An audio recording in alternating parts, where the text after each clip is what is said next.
Hi Victoria, thanks for your email. So for question 19, I've got two triangles drawn here, and it doesn't have to be right angled, but it can be any two similar triangles. And if we know the ratio of the areas, then we only have to work backwards to find the ratio of the lengths of the sides. So if the area ratio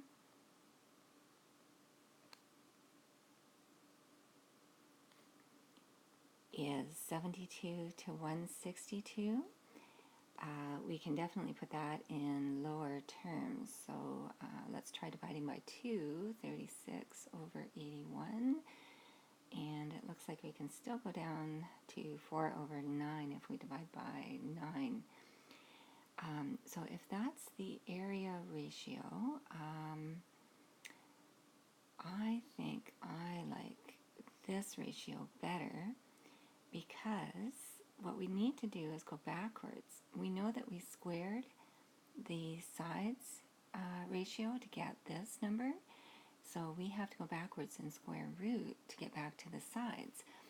And so the ratio of the sides